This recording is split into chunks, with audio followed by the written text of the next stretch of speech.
Hey everyone, it's Melinda. How's it going? It's Friday. That means it's day 5 of my take 2 on the Food Lovers Fat Loss. And I had a kick-ass training session last night. I worked with my trainer for an hour. He said that he could see that my endurance and stamina was picking up. My form was perfect. And he revved up the workout even more so that to sort of maximize the time that we had, because now I've been working with him now for 3 weeks, and he said that he's already seen progress in what I'm doing and he wants to keep me going. I've told him about all my goals and he wants to help me with that, so I'm really excited for that. Again, I'm concerned about my days away from him where I'm supposed to do cardio on my own and follow through with things on my own to keep the momentum going and to keep that strength and endurance building going, which I've told you I haven't been able to do, but we'll see. I'm gonna try.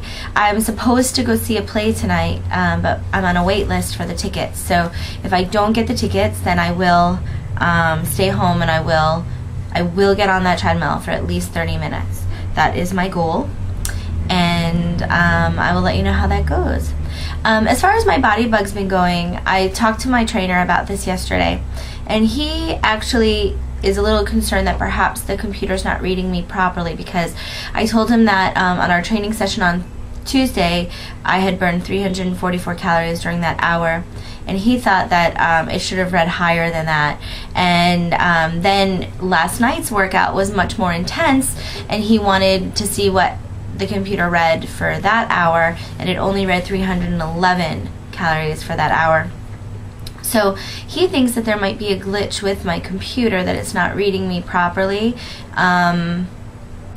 because I was telling him about the deficits versus the calories I was eating versus the calories I was burning, and he seemed to be surprised by the numbers, and thought that I should take a look at that. But basically, I'm running this whole week as an experiment anyway, just to see, once I actually do my results day on Monday and I step on the scale and I take my measurements and I see what's happened during this past week, behind the scenes, with my metabolism, with my clothes, with my measurements, versus what just the numbers are, because I think we all know that there's really no science to this. I'm a huge Biggest Loser fan. Like, I watch the show obsessively, and these are people who are monitored 24/7 with trainers, with doctors. They've got their body bug, they've got their nutritionists, they've got much more resources than I have, and even they cannot predict what their weekly loss is going to be. And there are weeks that they get on the scale and they think they're going to lose 12 pounds and they lose 2, or they think they're going to lose 2 pounds and they lose 20, or they think they're going to lose 3 pounds and they actually gain 2 pounds. So I guess the body is an anomaly, and we never know what it's going to do. So I think that I've had a really good lesson this week as far as what I'm actually eating, and it's taking me one step further into being even more cautious about my choices. I know when I started Food Lovers back in August, I was surprised with the choices that I could make, and thrilled with once the habit of making those choices sort of kicked in at around the 21-day mark. But now I'm taking it to another level where not only am I making those choices, but I'm monitoring the choices, and I'm making concerted efforts to cut things out that I don't need, and to modify the recipes even further than what I'm used to. For instance, this morning I packed my breakfast, and I decided I wanted an English muffin. I have an Ezekiel English muffin. It's a sprouted grain, it's whole grain, there's absolutely nothing bad in it, and the only thing that's a drawback of it is that it's 160 calories per muffin. It's listed as 80 calories, but that's for half a muffin. It's so deceptive. I'm used to eating the Weight Watchers muffins, which are 100 calories for the whole muffin, and now I'm dealing with a delicious, beautiful, natural, live English muffin here, but it's 160 calories.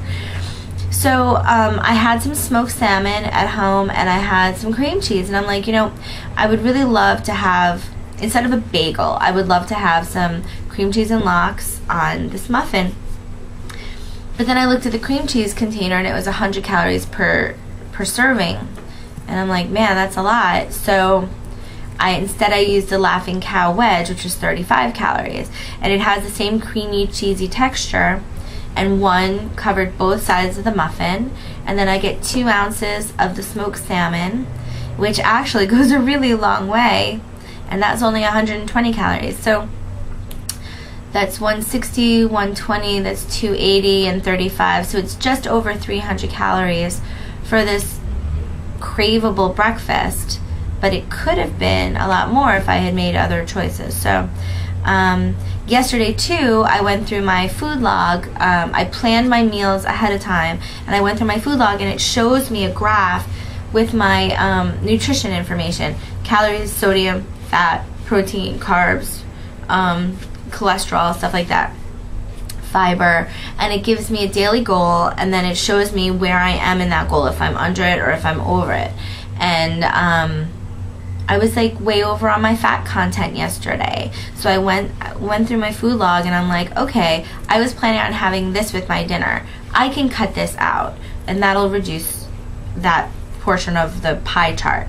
And oh, I put cheese on my turkey sandwich for lunch, but maybe I don't need it, so I took it out before I ate it, you know? And it's making wise decisions like that, and sort of, the word that comes to mind is sacrificing. I don't feel like I'm sacrificing so much, but I'm foregoing some things that I may not necessarily need, that without this specificity of the Body Bug application, and only using my Food Lover's Journal, I was missing out on. Because, you know, if you think about it, I'm like, okay, so we're allowed 1 ounce of cheese as a condiment per meal, according to Robert. But what I noticed over the last couple of days is that 1 ounce of cheese, albeit reduced fat cheese, that 1 ounce of cheese is anywhere from 50 to 70 calories, and anywhere from 4 to 10 grams of fat.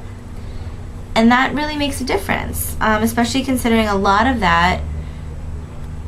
those calories were coming from fat. And I don't know, I guess I'm just trying to fine-tune things and eat cleaner, and to find that formula that works for my body. Because time, I mean, as far as my goals go, time is running out. I mean, that's a sheer fact of life, of time. That's the way time works. It's fleeting, and it knocks you on your butt. You know, you wake up one day and you're like, oh, where did the time go? Like right now, it's almost Thanksgiving, and I'm like, where did the year go? I've been trying to lose the weight, the 60, 70 pounds I have to lose. I've been trying to lose it my whole life, but in a concerted effort, I've been trying to lose it since January, and here I am in November, and I'm exactly where I started. Exactly.